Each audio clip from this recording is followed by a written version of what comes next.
पद्म पुराण पढ़ते हैं तो रामचंद्र जी उधर कपिल ब्राह्मण के वहाँ रुके थे और रुक करके फिर उसने बड़ा अपमान तिरस्कार के वचन कहे तो तत्काल उठ करके चले गए। वो वन में जा करके खड़े थे, पानी आ गया था, वर्षा काल प्रारंभ हो गया था, घनघोर बारिश आ रही थी और एक वृक्ष के नीचे रुक गए थे। अब वृक्ष के नीचे रुक गए, अब क्या करेंगे, रात कैसे बीतेगी, ऐसे वृक्ष के नीचे रुक गए, पानी नहीं आ रहा था। तब क्या होता है, देखो सुंदर काम,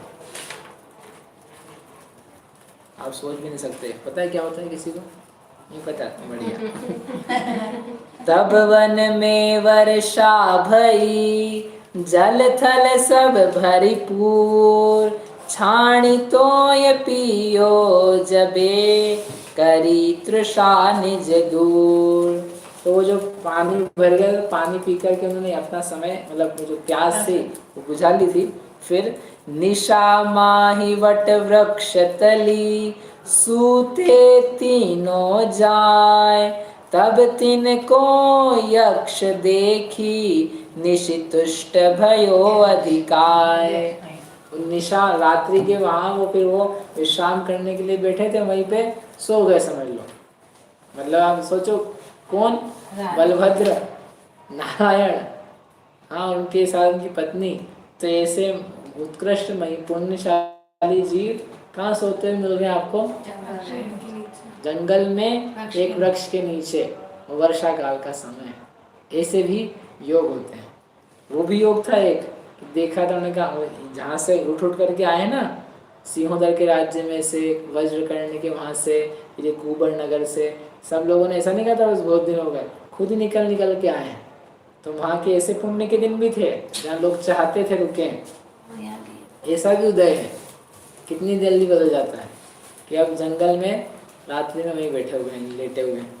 तो उस समय वहाँ जो वृक्ष था, उस वृक्ष के ऊपर या उस स्थान का यक्ष, वृक्ष ने यक्ष, यक्ष यानी वैद्य जाति के देव, ये अलग अलग घने स्थानों में भी होते हैं और उनके अलग अलग अपने रहने के निवास स्थान होते हैं। नदी, नदी क्या मतलब, ये समंदर है ना, कालोदती, लवण समुद्र, इनके तट और जो जो चैत्यालय आदि बने हुए हैं, तो वहाँ पर भी इनके स्थान होते हैं, अकृत्रिम चैत्यालय। तो वहाँ पर उस यक्ष का निवास था। तो उस यक्ष ने देखा, वो देख करके वो बड़ा अचंभित हुआ। अचंभित क्या हुआ, उसको निकल के वहाँ से बाहर जाना पड़ा। और वो जा करके जो उसका स्वामी था, यक्ष का यक्षपति था, यक्षेंद्र था, तो यक्षेंद्र के पास गया जो थोड़ा दूर रहता था वहाँ पे, उसी वन के अंतर्गत। तो वो जा करके तब विंध्यांचल गिरी जाय, निज स्वामी को सर्व सुनाय, सो यक्षी राजा सुनि सुख पाय, तब ही तीनों देखे आए। अपने राजा के पास जाकर के उसने बोला, हे स्वामी, मेरे जहाँ मेरा निवास है, जहाँ मैं रहता हूँ वो वृक्ष है, उस वृक्ष के नीचे आज कोई महापुरुष वहाँ 3 आए हैं, उनके तेज ने मुझे वहाँ रहने नहीं दिया। मैं वहाँ मतलब मेरा स्थान है, तो जनरली तो क्या है कि कोई आकर के कुछ गड़बड़ करता है ना, तो वो हैरान करते हैं उसको। आपको पता है एक चीज़ है, निस्सही निस्सही निस्सही निस्सही बोलते हैं। कहाँ बोलते हैं? मंदिर में प्रवेश करते समय बोलते हैं। उन्होंने ये लिखा है कि जहाँ भी कोई अज्ञात स्थान हो ना, अज्ञात स्थान हो, वृक्ष आदि को, अंधेरे में जैसे उतर जाते कहीं पर बस वगैरह से, ट्रेन से, या कहीं जाना होता साइड में कुछ ही लघु शंका, दीर्घ शंका, तो उन्होंने लिखा है कि निस्सही बोलना चाहिए। निस्सही निस्सही निस्सही बोल करके समझ लो एक प्रकार से आज्ञा ले रहे हम आपके क्षेत्र में है, आपके क्षेत्र की आज्ञा। अपने को नहीं पता कौन है नहीं है, तो बोले बोल दो, बोल करके आपको फिर जो भी क्रियाक्रम करना है, तो कोई भी अज्ञात स्थान में चले गए तो एक प्रकार से क्या कह सकते हैं उसको, न्याय नहीं, व्यवहार। इसमें कोई मिथ्यात्व की बात नहीं है। ये एक लौकिक किसी भी स्थान में जाकर के किसी से आज्ञा ली जाती है, तो कोई कहाँ रह सकता होगा, तो अपन समझ लो उससे कह रहे हैं ऐसा, तो वो कहा जाता है। और फिर वहाँ जाकर एक तो कहा नहीं, वो गड़बड़ियाँ मचाई, तो लोगों को जो फिर कहते हैं ना बाधाएं लग गई है, ज़्यादातर लगती नहीं है, लोग के दिमाग में ज़्यादा घुसती रहती है, लेकिन लग भी गई किसी को समझ लो तो वो कुछ कारण तात्कालिक रहते हैं, गलतियों के रहते हैं। अथवा समझो ये भी स्त्रियां हैं, यो शुद्धि का समय नहीं है और जाकर के कुछ गलत हरकतें करी हैं और वो फिर किसी के क्षेत्र पे करी हैं तो वो भी समस्या होती है। इसलिए शुद्धि का विचार रखना चाहिए, क्षेत्र की आज्ञा का विचार रखना चाहिए। डरने की जरूरत नहीं हो, हम ये नहीं कह रहे कि अरे फिर तुम पूजा पाठ की बात नहीं कर रहे हैं, अर्घ चढ़ाने की बात नहीं कर रहे हैं, सामान्य एक बात कह रहे हैं, ठीक है। नहीं तो क्या है, थोड़ा सा भी इस बारे में बता लो तो ऐसा लगता है हे भगवान ये तो गृहित मिथ्यात्व हो गया, और थोड़ा इधर चले जाओ तो आदमी तो उसमें पूजा में लग जाए। हम बता क्या रहे हैं और आप सुन क्या रहे हो। पूजा पाठ की आवश्यकता नहीं है और पूजा पाठ चाहता भी नहीं, आपका स्थान था उसमें बोल दिया इतने में काफ़ी है। तो वो जो यक्ष था ना, तो जनरली तो क्या वो लोगों को भगा सकते हैं, यहाँ कैसे आए, चलो भाग जाओ। जैसे आगे वो देश भूषण कुलभूषण मुनिराज को उपसर्ग होगा तो देवता आता था उपसर्ग करने, पुराने बेड़ से उसका स्थान था तो उपसर्ग करने आता था ढेर सारा रात्रि में, अभी आएगा आगे। तो वो यक्ष ने जाके बोला यक्षिणी से, इतना तेज है उनका, इतने महापुरुष हैं कि मैं टिक नहीं पाया वहाँ पर। जैसे आत्मा की शुद्धता के आगे वो मोह मिथ्यात्व वो भाग जाए, वो बोले मैं टिक ही नहीं पाया आत्मा के तेज के आगे, इतना तेज था उसने मुझे बाहर निकाल के फेंक दिया, मुझे मेरे घर से बाहर कर दिया। ये वचन कहे उसमें कि मुझे उन लोगों ने कोई बिना मंत्र तंत्र के नथिंग, कोई पूजा पाठ नहीं करी, अपने आप से ही, उसे तो उनको पता भी नहीं मैं वहाँ, उन्होंने बाहर कर दिया मुझे। बताओ क्या होगा उनका मतलब तेज। तो यक्षेंद्र भी बड़ा आश्चर्य, थोड़ा प्रसन्न हुआ, आश्चर्य में आया, बोला अच्छा चलो देखते हैं, ऐसा सब बोल करके वो आया। तब यक्षी राजा सुनी, उसने सुना सुख पाए, उनको देखने के लिए वो आया कि ऐसा कौन है, हम जाके देखते हैं। अवधि ज्ञान ते हलि हरि जानी, तबे भक्ति करने मति ठानी, क्षणिक में नगरी निर्मयी, इन्हीं सुख ते वर निद्रालयी। तो उसने अवधि ज्ञान जोड़ा, उनको देखा और देख करके कि भाई उनको भी बड़ा आश्चर्य लगा रही, बड़े अलग दिख रहे हैं, अद्भुत दिख रहे हैं। तो उसने अवधि ज्ञान जोड़ा। अवधि ज्ञान ही होते हैं, यक्षेंद्र भी होते हैं, वो भी होता है, लेकिन उसको इतना नहीं था, मर्यादा होती सबकी अपनी अपनी, उसका अवधि ज्ञान विशेष था यक्षेंद्र का। तो उसने लगाया और लगा करके जान लिया, ओ ये तो नारायण है और ये बलभद्र है, महापुरुष है।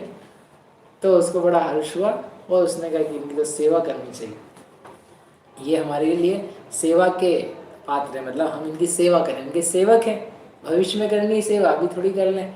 तो ऐसा देख करके उसने क्षण भर में वहाँ पर नगरी बना दी, स्वर्णपुरी जैसी पूरी लंबी चौड़ी आलीशान नगरी, और उसमें एक महल बनाया। महल बना करके वो जो जहाँ सो रहे थे ना, वहीं के वहीं महल बना करके ऊपर उठा करके उनको सुला दिया, आराम से वो सोते हुए ना सोते ही रहे। इतना काम हो गया। कितनी देर में, रात भर, आधा मिले थोड़ी सी देर में माया से नगरी रच करके। प्रात भयो बाजे बहु भय, तीनों जीव तबे जागए, देखी महल की शोभा सार, रतन जड़ित बहु क्षण अविकार। इसी प्रातः काल हुई तो बाजे बजने लगे। अब बाजे मतलब पूरी नगरी बन चुकी है, उस नगरी में लोग हैं, हाथी हैं, घोड़ा है, और जो लोग हैं उसके अलावा सैनिक हैं, घूमने वाले लोग हैं, जिनालय है, मतलब पूरी की पूरी नगरी उन्होंने पूरी बसा दी। कहाँ से आए सब लोग? विक्रिया से। यक्ष यक्षिणी जितने थे उन्होंने सबको बुला करके आदेश दिए कि भाई ये यहाँ पे नगरी बसनी है और आप लोग रहो। रोबोट नहीं थे वो लोग, रियल जो लोग मतलब मनुष्य गति के नहीं, देव गति के। यक्ष आदि। हाँ, आपको क्या लगा? नहीं उनका से किराया मिल रहा क्या? मनुष्य कहाँ से मिलेंगे? नहीं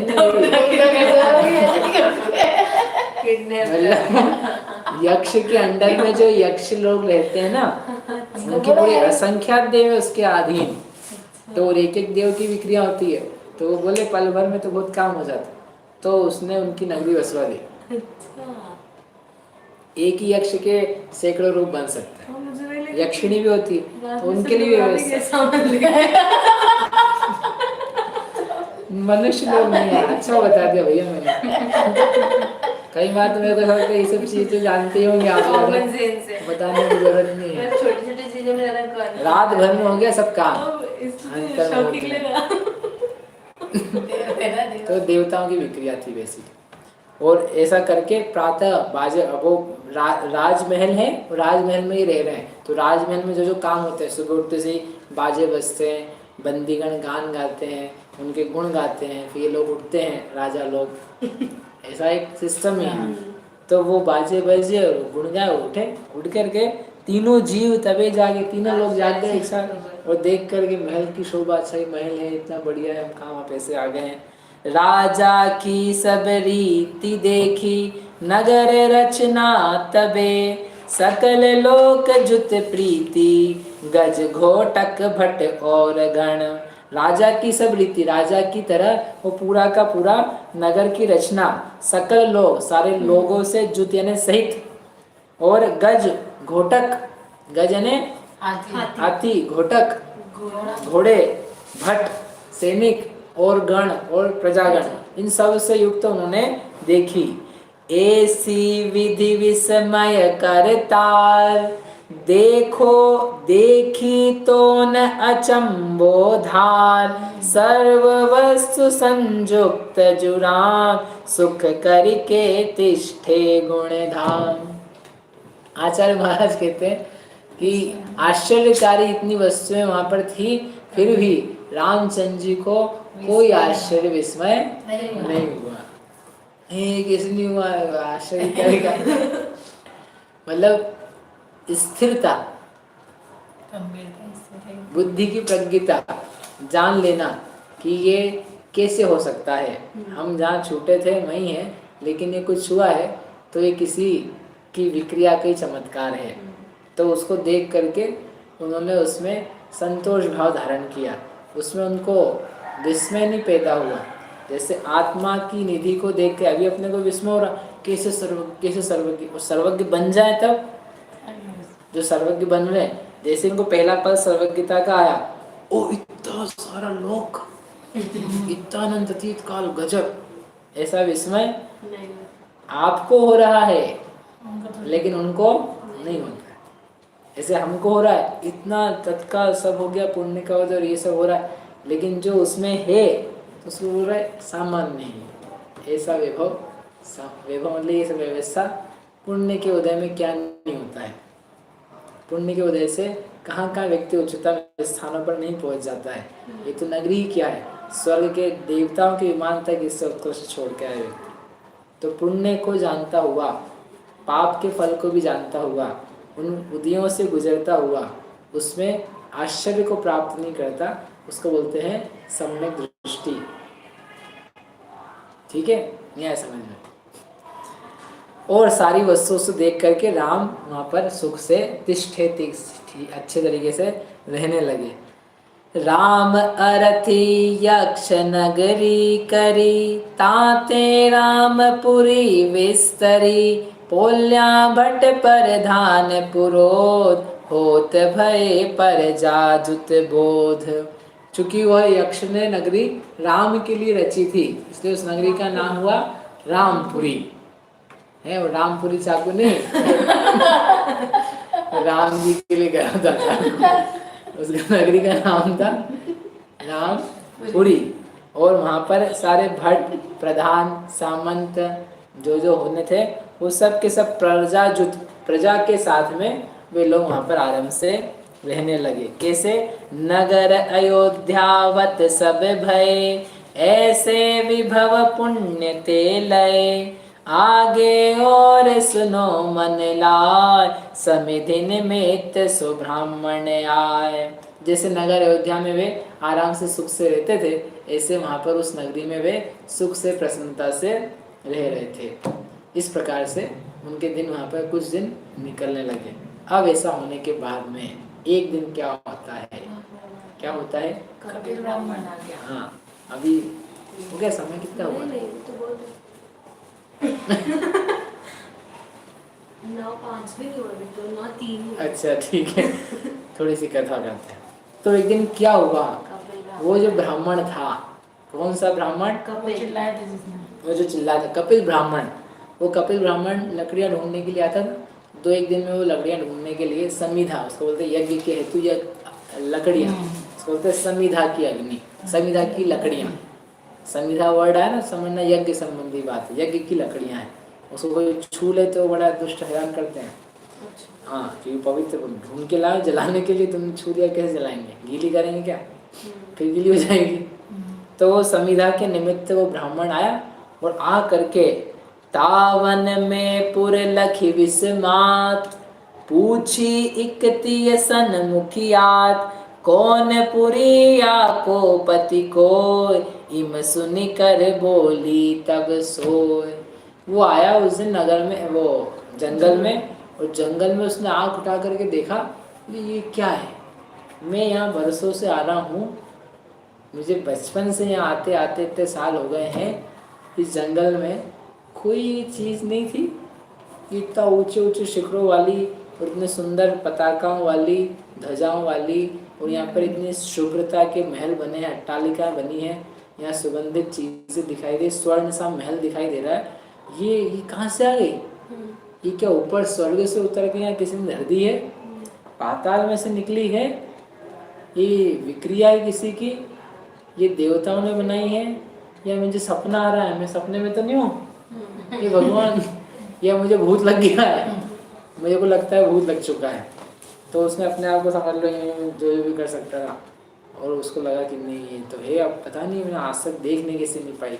तो बहुत उसको भयंकर, आप सोचो कैसा आश्चर्य होगा। आप जहाँ रोज जाते हो वहाँ एकदम इतना ऊंचा लंबा चौड़ा नगर दिखने लग जाए, आते जाते लोग दिखने लग जाएं, और ऐसा छोटा मोटा नहीं, विशाल और सुंदर से सुंदर।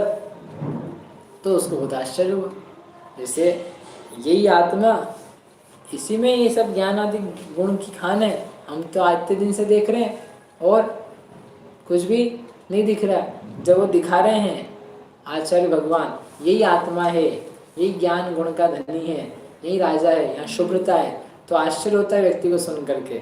हमने तो इतने दिन से देखा था आत्मा, तो कुछ भी नहीं दिखा, आज अचानक कहाँ से दिखने लगा, आज अचानक कहाँ से आ गए। तो फिर उसको उधर से एक स्त्री आ रही थी, यक्षिणी थी वो वास्तव में, यक्षी थे सब अंदर, यक्षिणी थी वास्तव में। तो वो वहाँ बड़ी आई सामने, तो वो ब्राह्मण उसके पास गया, हे देवी आप बड़ी भली स्त्री हैं, आप मुझे ये बताइए कि ये कौन सी नगरी है और ये कौन से राजा यहाँ पर रहते हैं और ये कहाँ से आ गई है? मैंने तो देखी नहीं कभी, बड़ी सुंदर लग रही है, और ये इसमें सब लोग यहाँ रहने वाले संपन्न दिख रहे हैं, कोई भी गरीब नहीं दिख रहा है। मतलब दूर से जो व्यू दिख रहा था ना, अंदर नहीं गया वो, बाहर से भी देख रहा है, ये बड़ा ऐसा है। तो आप मुझे कृपा करके कहो, आप बहुत भली हो। और वो बिल्कुल उसके चरणों में गिर पड़ा, पैर पकड़ ले उसके कि प्लीज़ आप तो मुझे बताओ ये कैसा है, ऐसे कैसे। जैसे कोई दुखी हो और गुरु के चरणों में पड़ जाए करुणा से, तो उसको करुणा से उपदेश दे करके वो सुखी करते हैं। तो वो उसके चरणों में पड़ गया, तो उसको, महिला को जो थी वो दया आ गई। उसने कहा, उसने देख कर आश्चर्य व्यक्त किया उसको, तुम कौन है, यहाँ तक कैसे आ गए? ये नगरी है ना चारों तरफ से बहुत सुभट योद्धाओं से और देखने वाले जो पहरेदार हैं उनसे युक्त, कोई इसकी नगरी के आसपास आ नहीं सकता है। इस नगरी के 3 द्वार हैं, उन 3 द्वारों पे तो पहरेदार रहते हैं, सर्प के समान खतरनाक। वो एक पल में तुमको देख लें तो तुम्हारा जीना मुश्किल हो जाए, तो तुम्हारा काम तमाम कर दें, अंदर घुस नहीं सकते हो। और ये 4था दरवाज़ा है, यहाँ जिनालय है, जिनेंद्र भगवान के 3 लोक में पूज्य हैं। इंद्र भी आकर के जिनकी स्तुति करता है, ऐसे जिनेंद्र भगवान का मंदिर है। उस मंदिर में जो लोग पूजा अर्चना करते हैं, भगवान को नमस्कार करते हैं, तो उनको यहाँ से जाने को मिलता है। मतलब वो इस गेट से होकर के जा पाते हैं। जो जैनी हैं, जिन धर्म को मानते हैं, व्रत से संयुक्त हैं, वो ही इस नगर में जा पाता है, दूसरा कोई नहीं जा पाता है। और इस नगरी के राजा हैं राजा रामचंद्र जी, उनकी पत्नी है सीता, उनके छोटे भाई हैं लक्ष्मण, वे तीनों यहाँ पर राज करते हैं। इस नगरी का नाम है रामपुरी, उनके नाम पर ही। और वे जो कोई उनके पास जाता है और जो कोई उसको आवश्यकता है, वो स्वर्ण दे करके, ग्राम दे करके, गाय दे करके, हर चीज़ दे करके उसको संतुष्ट कर देते हैं, कोई भी चीज़ बाकी नहीं रह जाती है। तो उसको बड़ा हर्ष होता है। उसको पता नहीं रामचंद्र जी हैं जिन्होंने भगाया था, हमने जिनको भगाया था वो यही है। उसे पता नहीं। उसने कहा अरे वाह कैसा, मतलब धन वगैरह सब मिल जाता है? हाँ बिल्कुल पूरा मिल जाता है। तो उसने कहा क्या प्राप्त उपाय है प्राप्त करने का? जैनी व्रत। तो बोले कैसे करूँ? बोले यहीं पर पास में मुनिराज हैं, आप उनके पास जा कर के कुछ देख सकते हो, धर्म आदि का श्रवण कर सकते हो। रामपुरी या को पति राम, देहे जैनी को बहुदान। यहाँ का रामपुरी का राजा राम है जो जैनी को बहुत दान देता है। श्री जिनवर को सेवक सार, जैन पात्र को भक्त अपार। तो श्री वह स्वयं श्री जिनवर का सेवक है और जो जैन पात्र हैं उनके लिए अत्यंत भक्ति पूर्वक वो वस्तु आदि देता है।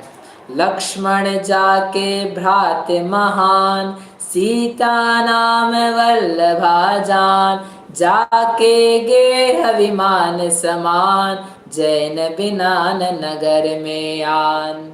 लक्ष्मण जिनके भाई हैं, सीता जिनकी वल्लभा है, और जिनका गेह जो घर है विमान के समान, वो दिख रहा है इतना ऊंचा अट्टालिकाओं से बना हुआ, विमान के समान, जैसे कोई आकाश में विमान होता है ऐसा उनका ऊंचा विमान के समान घर है। और जैन के बिना तो इस नगरी में प्रवेश ही नहीं है। अस्तु जैनिको ही परवेश, करन है तुम्हें राम महेश। देवाधिष्ठित इह पुर सही, ऐसी नारी तास को कही। कि ये देवताओं के लिए भी दुर्लभ है, ये बड़ा अद्भुत नगर है, देवता भी इसमें प्रवेश नहीं कर सकते हैं, सामान्य लोग। इस प्रकार का नगर है, तो यदि तुमको जाना ही हो, मिलना ही हो, तो ये उपाय है।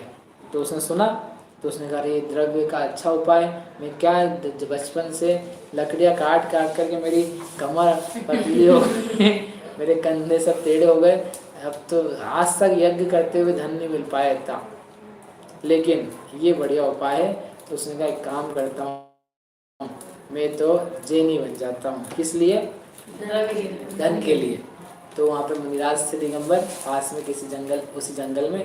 तो उस जंगल वहाँ गया, उनको नमस्कार किया, कहे स्वामी मुझे जैन बना दीजिए, मुझे कुछ उपदेश दीजिए जिससे मैं जैन बन जाऊँ। मुनिराज ने ज़्यादा उसे कुछ प्रश्न नहीं किए।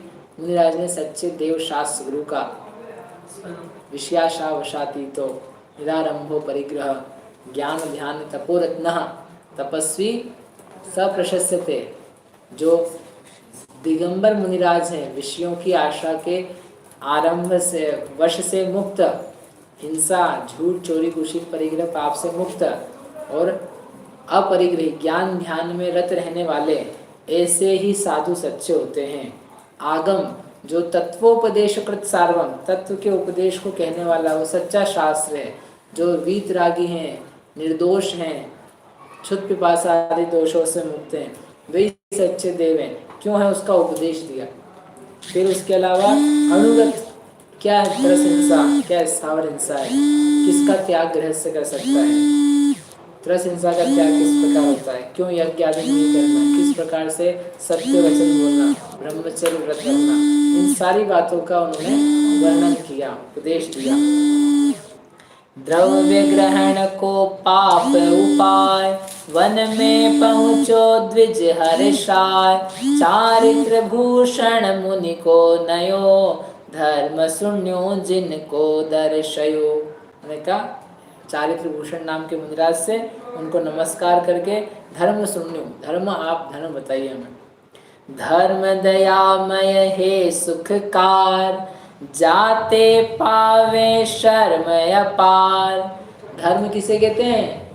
दयामय, जो दयामय है, अहिंसा जिसमें है, करुणा है, बलियां नहीं दी जाती, जहाँ यज्ञ नहीं किए जाते, जहाँ पर आत्मा को ही आत्मा में स्थापित करके उपयोग भूमि में ध्यान की अग्नि से यज्ञ होता है, ऐसा दयामय धर्म ही सुखकार है, जिससे अत्यंत शर्म की प्राप्ति होती है। शर्म यानी शर्म यानी क्या होता है नहीं पता है? शर्म यानी सुख, सुख की प्राप्ति होती है। ऐसे मुनि उपदेश दें। इस प्रकार से मुनिराज ने उपदेश दिया। शुभ व्रत द्विज श्रावक कियो, और उसने श्रावक व्रत को स्वीकार कर लिया। और उसने स्वीकार कैसे किया है? पैसे के लिए आया था वह, लेकिन जब वो शांति से बैठकर उसने पहली बार ऐसा उपदेश सुना, अभी तक तो क्या जैनों के नाम से भागता था। दिगंबर मुनिराज ये तो गंदे होते हैं, मलिन होते हैं, कुछ नहीं आता है, वेद निंदक है, नास्तिक है, ऐसे उनको सिखाया जाता है। जो सिखाया जाता है आदमी बोलता है, उसको पता ही नहीं था कि क्या चाहते हैं, क्या बोलते हैं, क्या इनका स्वरूप है, क्यों नग्न रहते हैं, क्यों स्नान करते हैं, स्नान से रहते हैं। तो अब उसने पहली बार सुना तो उसको लगा रही है तो सही बात बोल रहे हैं, हिंसा करने में तो कितना कष्ट है, प्राणियों को हिंसा करके पाप के पुण्य कैसे होगा, धन कैसे मिलेगा। तो उसको जो बुद्धि थी उसकी बुद्धि ठीक हो गई। उसने आया तो था पैसे के कारण से, लेकिन उसका जो मन था, मन उसका बदल गया। उसने वास्तव में जैनी होकर के व्रतों को स्वीकार कर लिया। अब व्रत स्वीकार करने के बाद में लेकिन पैसे तो चाहिए ना। अब वो रामपुरी जाता है कि कहीं और जाता है, या दीक्षित ही हो जाता है, क्या होता है, इसको अपन कल विचारें। कि आपको जल्दी हो तो आप स्वयं भी पढ़ सकते हैं। साची तो गंगा यह वीतरागवाणी, अविच्छिन्न धारा निज धर्म की कहानी। साची तो गंगा यह वीतरागवाणी, अविच्छिन्न धारा निज धर्म की कहानी।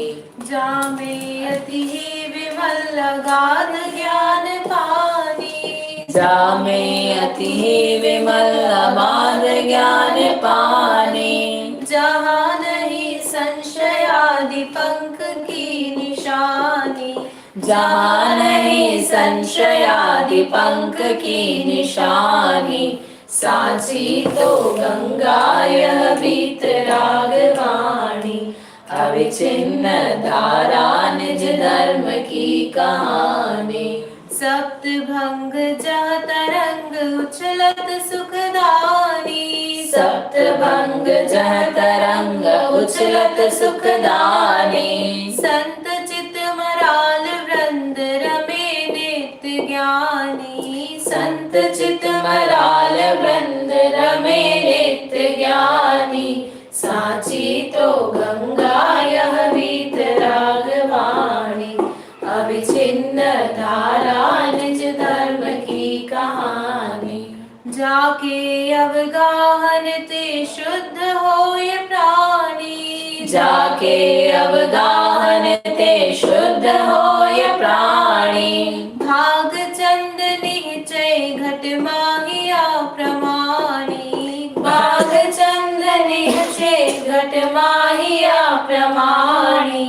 साची तो गंगा यह वीतरागवाणी, अविच्छिन्न धारा निज धर्म की कहानी।